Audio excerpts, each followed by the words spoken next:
guys, welcome back to another video, and today we're going to be doing how to get clean, crisp, smooth vocals right on iOS, right on your iPad or iPhone. And this is not if you have a great mic. You can do this even if you have a really low budget mic or just like a Apple earbuds or just a headphone mic. So the mic that I'm using, this is a Beats Solo 3, and the mic is right here on the aux cord that comes with it. So it's a pretty good mic, but if you don't have any effects or anything like that, it's not going to sound great, but you can make it sound like a professional mic, professional studio quality mic with the right steps. So the first thing that we're going to do, I'm just going to play the vocal track with no effects on it. So this is just there's no effects on this. It's just the raw vocal sample. Now, one thing that I do suggest when you're recording is if you look on your mic, most mics, they have a pause button right here, and then they have like just flat side on the back, and then you flip it, it's like the pause button, or you can click and volume and everything like that. So the side with the pause button, if you sing into that usually actually gives you a better sound, because if you flip it over on that flat side, that's where the mic is. So I know it's like this on Apple earbuds as well.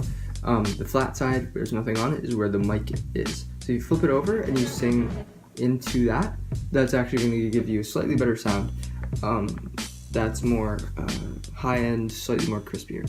Now, before we get into the actual thing, I'm just going to play the no effects version right now.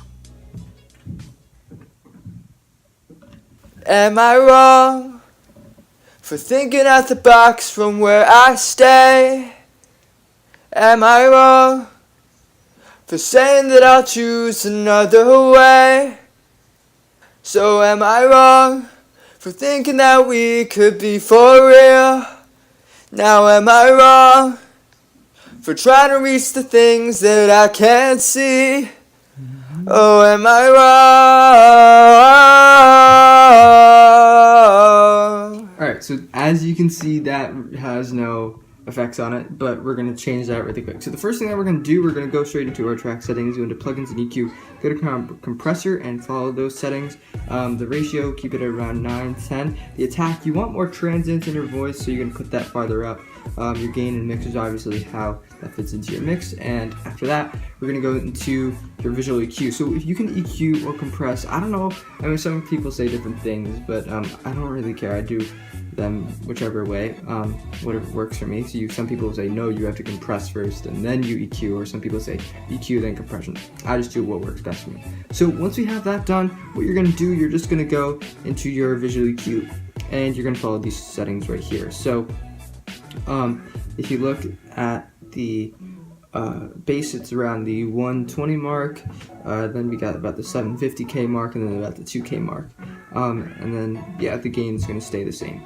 So once you do that, if you want more detail into that, what that does is we're lowering the mids to give more of like a crispier sound, the treble to get more smoothness, and the bass to add also more smoothness. But what the bass does, it adds like a slight boxy tone in the back to give it more punch to it. If you take out all the bass, it's just going to be very trebly and mid, and it's not going to sound great. So the bass, when you raise it up, you're going to get some nice punch to that.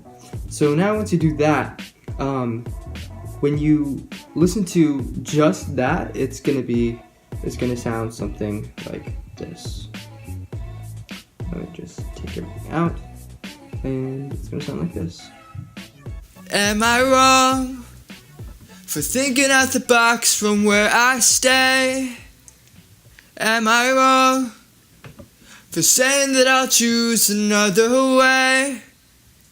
So am I wrong for thinking that we could be for real? So yeah, you get the idea of that. And now comes the other stuff that's not the visual EQ and the compressor. What we're going to do, the first thing is we're going to go to our master effects, go to large hall or cathedral, medium hall. I would stay away from ambience and chamber and club. So I'm going to go to large hall in this, and then we're going to go to chord no echo. The echo is whatever you want. So when you add a reverb, it kind of adds another layer of it of your sound and just makes it a little bit better. So the first thing that we're going to do is raise this reverb a little bit, about to there, and your echo not as much. and you can play around with this. So if you listen to this now, you're going to hear a dramatic difference. It's going to sound a lot more professional. And what's going to happen is when you add reverb, it gives a kind of more like stuff to it, and it kind of covers up some of your flaws in whatever the recording device you have. So I'm going to play final version of how to get crispy, smooth vocals in GarageBand iOS right now. Am I wrong for thinking out the box from where I stay? Am I wrong for saying that I'll choose another way? So am I wrong for thinking that we could be for real? Now am I wrong for trying to reach the things that I can't see? Oh, am I wrong? So there we go, and that is our final version. And as always, guys, thank you for watching. Make sure to like, subscribe, and comment any suggestions you guys have.